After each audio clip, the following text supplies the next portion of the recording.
I want to give you one other little tool, and it's a tool that is so simple again. It's like my idea of profound knowledge is when you take something complex and you figure out how to make it so simple, anybody can do it.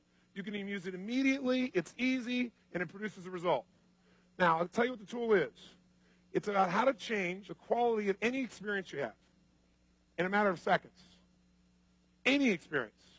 Lovemaking, a business situation, a meal, exercise, anything. And the tool I'm going to talk to you about is called the Quality Quantifier. And what it really is about is how to increase the quality of any experience you have. I developed this tool because people have used like the Personal Power product, for example, around the world and made major changes in their weight. For example, how many of you use that product to lose some weight? Let me see your hands. Now, do people overeat every moment they're alive? Yes or no? They only eat when they're in an overeating what?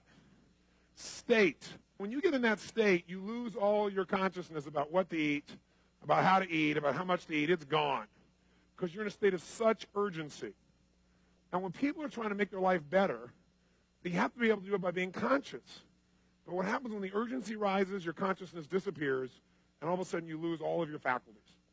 So I started thinking, have I ever been in a state where I felt like I had to eat, but then something broke the pattern, and I forgot about it for a while? How many of you had that experience? You thought you were starved, something broke your pattern, and you lost the urge. It's not that you can't manage your behavior, it's that you're not managing your urges.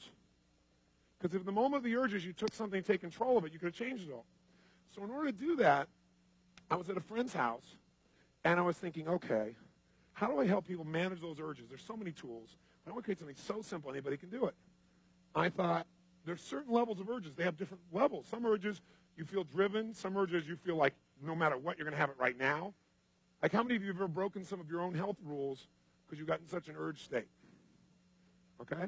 But other times, it's like you could have that food you think you're normally addicted to. It's sitting there in front of you, and you don't even care. Have you had that experience too? And not because you were full, just because you weren't into it. So I said, well, let's quantify that. There's a quality of experience, there's a quality of our state where we follow through, where we follow through a little, where we don't follow through at all, and where literally no one can make us follow through, make us eat it. And everyone has this capability. It's all a matter of manipulating our focus, our perception, the meaning we attach to things. So I was at this friend's house, and he had some banana bread sitting on their coffee table. And I looked at the banana bread, and I asked this lady there who I know, I said, what's your level of desire for that banana bread right now on a scale from 0 to 10? She looked at it and went, maybe a 4. I said, well, what would it take to make it a 7? She said, what do you mean? I said, to make it where, right now 4, whatever that is, you've now quantified where you are. What would it take to have the desire move up to 7? Not 10, but 7, where you really started to really want it. She said, well, if I thought about it being hot. I said, what about 8? So if I thought it was hot and it just come out of like the oven, I thought about its smells, and I could actually feel the chewiness in my mouth. And you could see her start to go into state. Her eyes got like this, start doing the banana. She's looking at the banana bread like this. Like she's going to swoop in for it now, right? I said, what would it take it to 10? She goes, if you put chocolate on it. I said, okay, whoa, hold back now. I said, what would it take for you to get it to 2? She said, to realize it's just cold and been sitting there for a while. And you could see her just drop down to it. So it's like a scale, right? I said, okay, what would it take for you to get to -2? And she said, I couldn't do that. I mean, I like it. I said, I know you can't, but if you could do it. Whenever people say they can't do something, say, I know you can't, but if you could, they'll give you the answer. If you're persistent. She goes, I guess if I looked at the grease on the napkin it's sitting on, and I thought about that going in, and, then I wouldn't want it at all. You could just see her whole state change. I said, what would it take to make it -5? She said, if I saw all that grease, like, crumpled together, like coming out my pores, like acne or something. She goes, ugh. I said, what would it take for it to be -10? She goes, oh, my God, if I thought it was going to make me sick.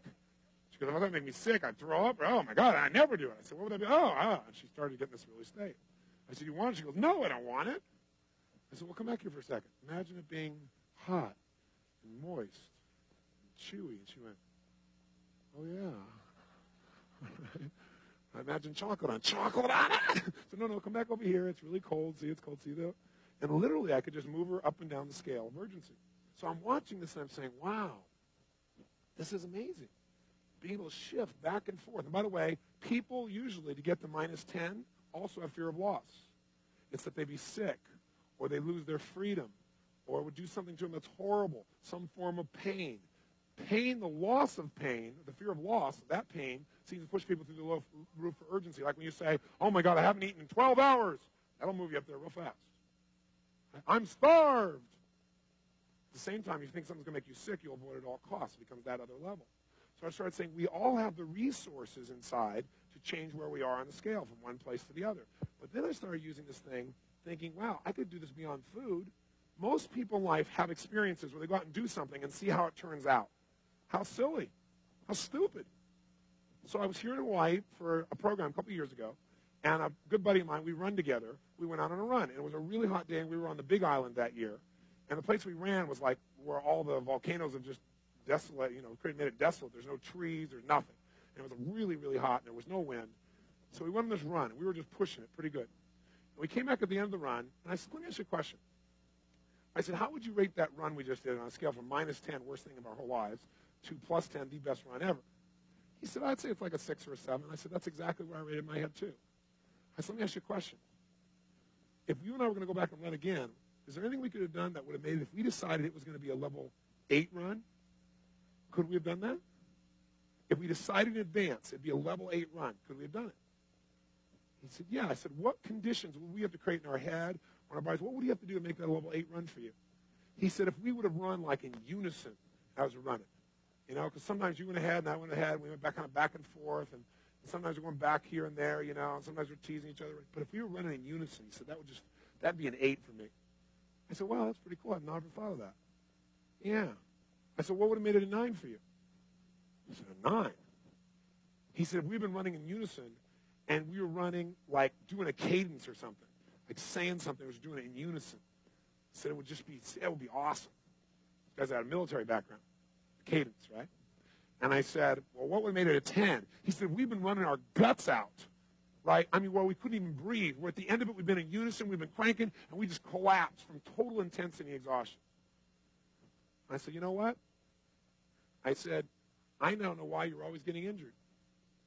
Because he's always getting injured when he's exercising. Because the only way for you to have a level 10 experience is to push yourself beyond what is helpful and be totally anaerobic. And he went, oh, whoa. I said, you're totally right. So I want to have a great experience. My complex equivalent in my head of a great experience is so exhausted and I'm nothing left. I said, so I've discovered in my life there are lots of ways to have a level 10 experience. There isn't just one way. So how can we have a level 10 experience but not be burned to the ground? He said, wow. I thought for a while. He said, well, if while we were running we would have noticed, the water in the distance and noticed the different shapes of the lava, if we would have, as we're running, looked back at each other and smiled a few times while we're running in unison, if we would have brought like a piece of music for the last part of the run that we could have turned on, and we could have cranked to and felt really good to but not been exhausted, we came up with all these things that would have made a level 10 run. So what I do now in life is when I'm having an experience, I ask myself, what's the quality of experience I'm committed to having? I don't wait and hope it shows up. Does that make sense? Because if you wait and see, you get what shows up. You decide in advance, what's the outcome? And the way you do that is you give a numerical number to it to start with. You say, where am I right now about doing this run? You might wake up and go, I'm at level 4 about doing this run. What do I want this run to be? And you may not want it to be a 10, but you probably want it to be in the 8, 9, 10, 7, 8, 9, 10 range. You say, okay, I want it to be at least a level 8. Then you ask yourself, what conditions would I have to create in myself or in the environment? What would I need to do to meet more of my 6 human needs, in essence? Does that make sense? So what would I have to do? What would I have to notice? What would I have to appreciate? What would I have to do with myself? What would I have to think? What would I have to focus on in order for this to be a higher level experience for me? And what happens is you then set yourself up for victory. And I came back after this run. I was so juiced because, like I said, now I can have a great run whenever I want. I can just decide to, figure out the conditions, make it happen. We all have this illusion that life makes us feel a certain way rather than we create the conditions within ourselves that generate our life. So false. So what you want to do is see where are you, step 1, 0 to 10. Step 2, how do you want to feel? Describe some of those feelings. Step 3, give it a numerical number. It's going to be a level 8 experience or 9 or whatever. Step 4, what are the conditions that I can control? Not I'll be happy if you do everything I want. And then go do that.